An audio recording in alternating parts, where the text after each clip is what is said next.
आज हम राजनीतिक विकास अवधारणा के बारे में चर्चा करेंगे। The political development. राजनीतिक आधुनिकीकरण की तरह ही राजनीतिक विकास की अवधारणा तुलनात्मक राजनीति तथा राजनीति विज्ञान में एक नवीन अवधारणा है। इसने राजनीति विज्ञान को आधुनिक बनाने में अत्यंत महत्वपूर्ण भूमिका का निर्वहन किया है। द्वितीय महायुद्ध के बाद एशिया, अफ्रीका और लैटिन अमेरिका के 9 स्वतंत्र देशों ने इन देशों को गैर पश्चिमी देश या तीसरी दुनिया के देश भी कहा जाता है, या विकासशील या नया विश्व भी कहा जाता है। राजनीतिक शास्त्रियों के समक्ष नई चुनौतियां प्रस्तुत की। ये चुनौतियां इन गैर पश्चिमी देशों की राजनीतिक व्यवस्थाओं और उनकी प्रक्रियाओं के अध्ययन पर जोर दिए जाने से उत्पन्न हुई थी। मैक्रिडिस ने 1955 में राजनीति शास्त्रियों का ध्यान इन गैर पश्चिमी देशों की राजनीतिक व्यवस्थाओं और प्रक्रियाओं के अध्ययन की ओर दिलाया था। उसने कहा था कि तुलनात्मक राजनीति का अब तक का अध्ययन संकीर्ण अभिविन्यास में अपर्याप्त रूप से सैद्धांतिक और औपचारिक था। गैर पश्चिमी देशों की राजनीतिक व्यवस्थाओं और प्रक्रियाओं के अध्ययन पर पश्चिम की स्थिर और निश्चित राजनीतिक संस्थाओं और प्रक्रियाओं संबंधी राजनीतिक व्यवस्था अवधारणा लागू नहीं की जा सकती थी। यानी कि इसका यह जो यथार्थ अध्ययन था वह सामाजिक, आर्थिक, सांस्कृतिक संदर्भ में ही किया जा सकता था। और इसके यथार्थ कारण यह रहा कि इन गैर पश्चिमी देशों की राजनीतिक व्यवस्था और प्रक्रिया पहला तो क्या था, विकास की अवस्था में थी। दूसरा, इनमें अनिश्चितता और अस्थिरता पाई जाती थी। और तीसरा, इन पर सांस्कृतिक और ऐतिहासिक पर्यावरण का निर्णायक प्रभाव और दबाव था। अतः राजनीति शास्त्रियों ने इन देशों की राजनीतिक व्यवस्थाओं का अध्ययन करने के लिए एक नवीन शब्दावली का आविर्भाव किया, जिसे राजनीतिक विकास नाम से भी जाना जाता है। राजनीतिक विकास का अर्थ, स्वरूप और प्रकृति। माइनरवियर ने भारत का, डेविड एप्टर ने घाना का और अनेक विद्वानों ने अनेक गैर पश्चिमी देशों की राजनीतिक व्यवस्थाओं और प्रक्रियाओं का अध्ययन किया। राजनीतिक शब्द की भांति राजनीतिक विकास शब्द के बारे में भी इसके प्रतिपादकों, लेखकों में समर्थक और इसके अर्थ और स्वरूप में एकमत नहीं है। इसका अत्यधिक व्यापक और बहुव्यापी स्वरूप और इसके प्रतिपादकों, लेखकों, समर्थकों द्वारा अपने अर्थात अलग अलग या विशिष्ट दृष्टिकोण को अपनाया। इसका कोई सुस्पष्ट, निश्चित, सुनिश्चित अथवा मानक अर्थ नहीं, और वर्तमान समय में भी इसके अर्थ के बारे में भिन्नताएं विद्यमान। सबसे पहले ड्यूसन डब्ल्यू पाई कहते हैं, उन्होंने राजनीतिक विकास शब्दावली या अवधारणा का सर्वप्रथम गहन व व्यवस्थित और विश्लेषणात्मक अध्ययन किया। उन्होंने अपनी रचना आस्पेक्ट्स ऑफ पॉलिटिकल डेवलपमेंट में राजनीतिक विकास संबंधी जिन विविध दृष्टिकोणों की चर्चा की वे मुख्यतः निम्नलिखित है। सबसे पहला वे क्या कहते हैं कि आर्थिक विकास की राजनीतिक पूर्ण दशा है। इस दृष्टिकोण की धारणा है कि राजनीतिक विकास को आर्थिक विकास का परिणाम माना जाना चाहिए। उदाहरण के रूप में वे कहते हैं कि यदि राजनीतिक व्यवस्थाओं के व्यक्तियों की आय में वृद्धि होती है तो उसे राजनीतिक विकास माना जाना चाहिए। पॉल एबरमान, नॉर्मन बुकनान, बेंजामिन हिक्की जैसे अर्थशास्त्रियों का मानना है कि राजनीतिक और आर्थिक स्थितियां आर्थिक विकास के मार्ग को सहज भी बना सकती हैं और उसे अवरुद्ध भी कर सकती हैं। यानी कहने का तात्पर्य है कि राजनीतिक विकास से तात्पर्य यह लिया जाता है कि ये जो नव स्वतंत्र विकासशील राष्ट्र, इन विकासशील राष्ट्रों की सामाजिक, सांस्कृतिक, राजनीतिक, ऐतिहासिक इन सारी व्यवस्थाओं का अध्ययन करने के लिए जिस उपागम या जिस विचारधारा को लाया गया उसे राजनीतिक विकास नाम दिया गया। लूसन पाई का मत है कि आर्थिक विकास और राजनीतिक विकास का एकमात्र आधार नहीं माना जाता। प्रथम, यह नकारात्मक दृष्टिकोण है। यह कहना तो सरल है कि किसी राजनीति विकास आर्थिक विकास में बाधक होता है, परंतु यह कहना कठिन है कि किस प्रकार से राजनीतिक विकास में अधिकतम आर्थिक विकास संभव हो सकता है। आइए आगे देखते हैं। दूसरा है औद्योगिक समाजों की विशिष्ट राजनीति। इस दृष्टिकोण की धारणा है कि राजनीतिक विकास को औद्योगिकीकरण की गति के साथ जोड़ा जाना चाहिए। इनका मानना है कि औद्योगिक समाज चाहे प्रजातांत्रिक हो अथवा अप्रजातांत्रिक, राजनीतिक व्यवहार और कार्य संचालन के विशेष मापदंड प्रस्तुत करता है जो राजनीतिक विकास में सहायक होते हैं। ल्यूसन पाई राजनीतिक विकास के इस दृष्टिकोण को स्वीकार नहीं करता। उसका कहना है कि इस प्रकार का दृष्टिकोण शासन के उत्तरदायीपूर्ण व्यवहार, व्यवस्थित कानूनी और प्रशासनिक प्रक्रियाओं आदि की अवहेलना करता है। तीसरा है राजनीतिक आधुनिकीकरण। इनका मानना है कि राजनीतिक विकास और राजनीतिक आधुनिकीकरण समानार्थक शब्द हैं, अर्थात जितना राजनीतिक आधुनिकीकरण होगा उतना ही राजनीतिक विकास भी होगा। यह दृष्टिकोण संपूर्ण औद्योगिक राष्ट्रों की, विशेषकर पश्चिमी राष्ट्रों और सामाजिक और आर्थिक जीवन के फैशन निर्माता अथवा निर्वाहक मानता है। इसका मानना है कि विकासशील देश जितनी मात्रा में पश्चिमी आधुनिक देशों का अनुसरण करते हैं उतनी ही मात्रा में वह राजनीतिक विकास होता है, अर्थात प्रजातंत्र, प्रजातांत्रिक या प्रतिनिधि संस्थाएं, योग्यता पर आधारित व्यवस्थाएं, स्वतंत्रता और समानता का विकास होता है। J S. Coleman, Karl Deutsch, M M. Lipset जैसे समाजशास्त्री इस दृष्टिकोण का समर्थन करते हैं, लेकिन ल्यूसेन पाई इसे स्वीकार नहीं करते। वे कहते हैं कि पश्चिम और आधुनिक दो अलग अलग शब्द हैं और उनमें अंतर पाया जाता है। चौथा है राष्ट्र राज्य का संचालन। यह दृष्टिकोण मानता है कि राजनीतिक विकास को राजनीतिक जीवन के संगठन और आधुनिक राष्ट्रीय राज्यों से उपेक्षित मानकों के अनुसार कार्यों के निष्पादन से जोड़ा जाना चाहिए, अर्थात आधुनिक युग की राजनीति की मांग राष्ट्रीय राज्य की उत्पत्ति की मांग है। यह साम्राज्य, उपनिवेश या कबीलाई मांग नहीं है।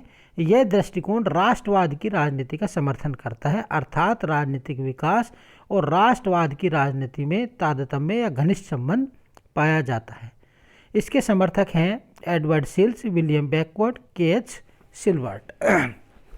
पांचवा है प्रशासनिक और वैधानिक विकास, यानी कि इसके अंतर्गत हम ये देखने का प्रयास कर रहे हैं कि किन किन व्यवस्थाओं में जो परिवर्तन होता है उसे हम राजनीतिक विकास के अंतर्गत रख सकते हैं।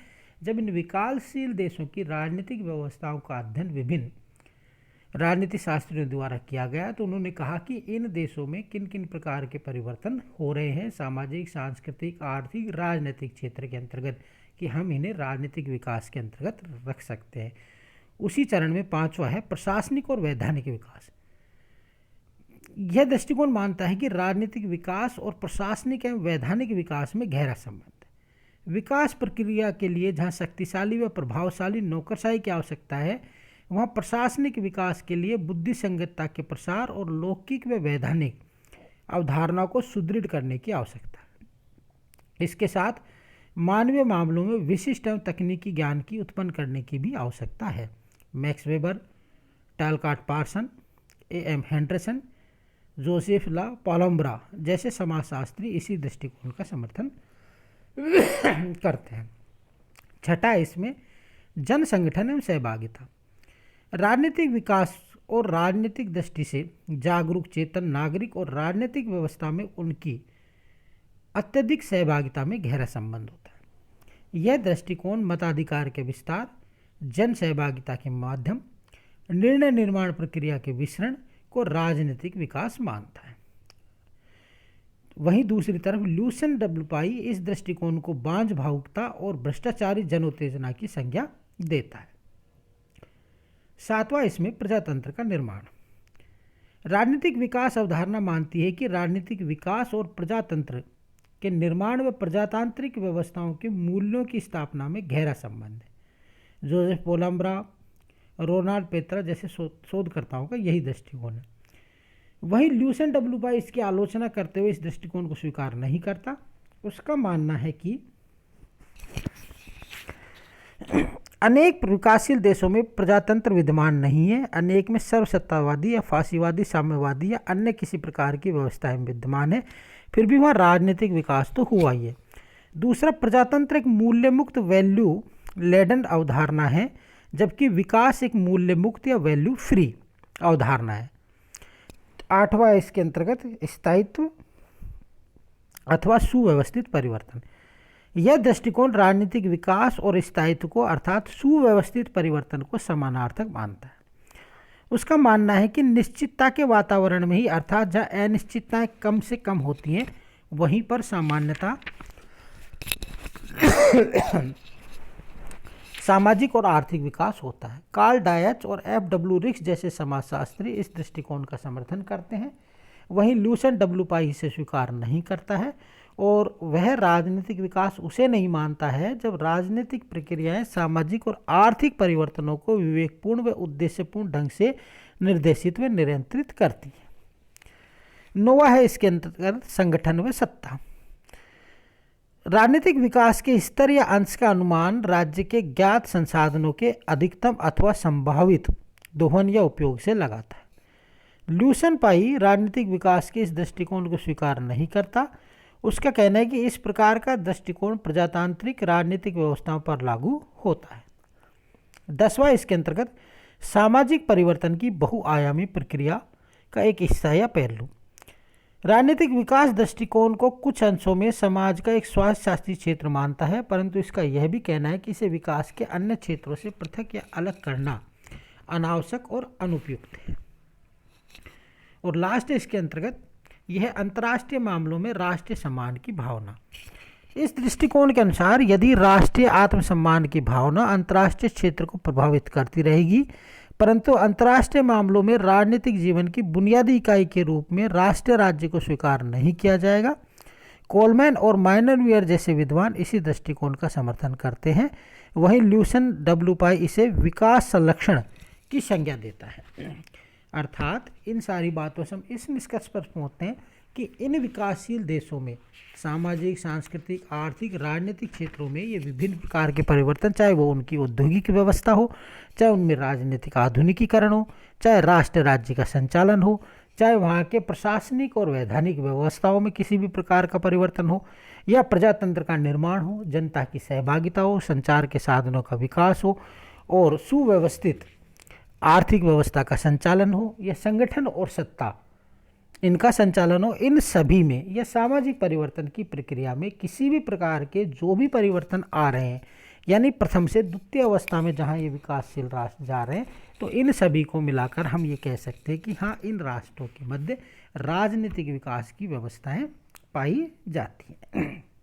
आइए अब हम देखते हैं कि राजनीतिक विकास के अर्थ स्वरूप पर ल्यूसन डब्ल्यू पाई के विचार क्या हैं, या राजनीतिक विकास अवधारणा की विशेषताएं क्या पाई जाती हैं।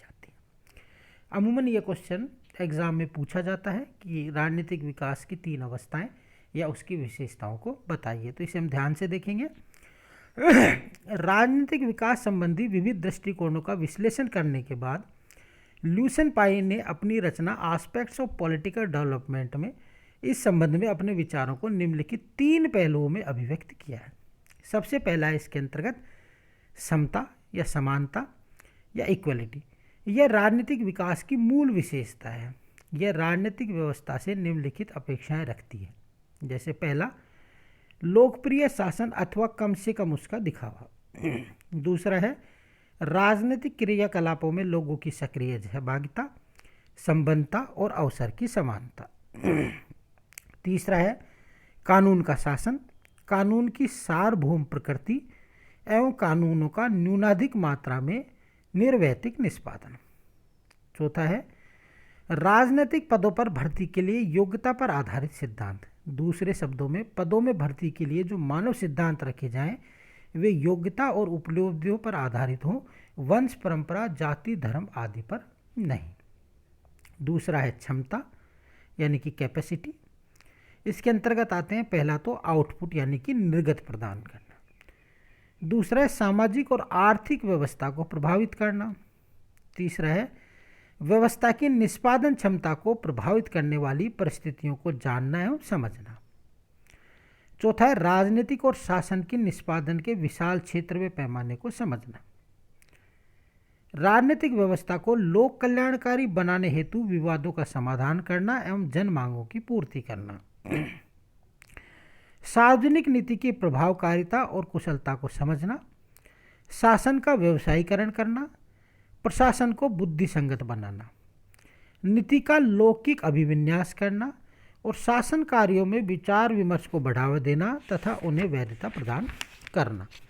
और साध्य साधनों का व्यवस्थित ढांचा। अर्थात कहने का मतलब ये है कि राजनीतिक व्यवस्था के अंतर्गत एक तो समानता पाई जानी चाहिए और दूसरी उस व्यवस्था में इन सारी चीज़ों को संचालित करने और आने वाले संकटों का सामना करने की क्षमता होनी चाहिए।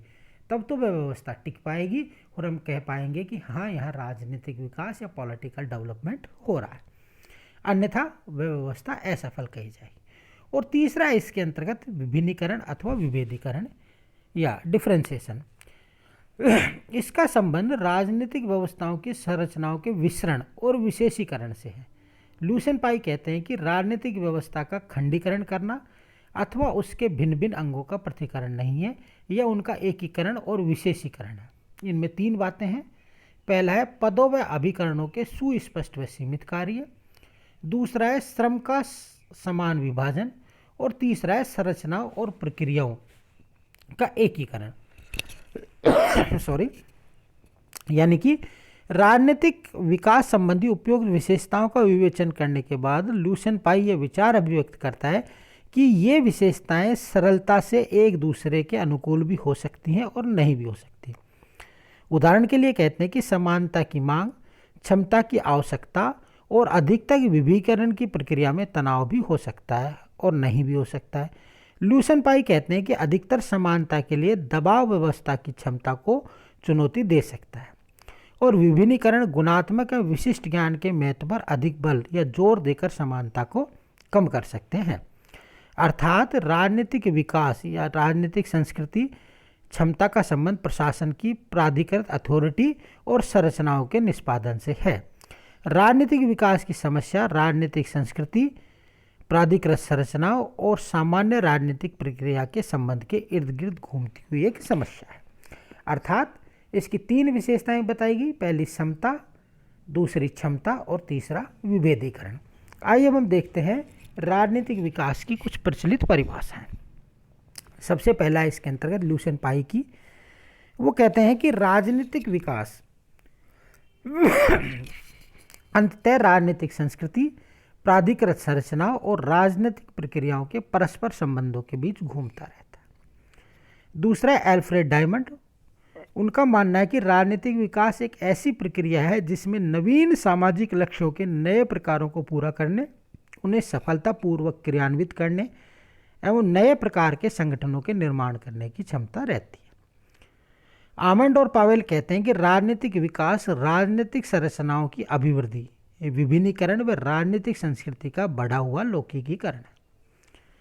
जागुआर आइव कहते हैं कि राजनीतिक विकास राजनीतिक आधुनिकीकरण और राजनीतिक संस्थाकरण का समन्वय है। जेएम मैकेंजी कहते हैं कि राजनीतिक विकास उच्च स्तरीय अनुकूलन को प्राप्त करने की क्षमता है। वहीं रिक्स का मानना है कि राजनीतिक विकास मूल्यों चयनों पर आधारित संगठनात्मक निर्णय ले सकने की बढ़ी हुई योग्यता है। कैथेन ऑर्गेन्सी कहते हैं कि राजनीतिक विकास राष्ट्रीय लक्ष्यों को प्राप्त करने के लिए राष्ट्र के मानवीय एवं भौतिक स्रोतों का उपयोग करते हुए शासन की कार्यकुशलता एवं दक्षता बढ़ाने का नाम है। नेक्स्ट अगली क्लास में। Thank you.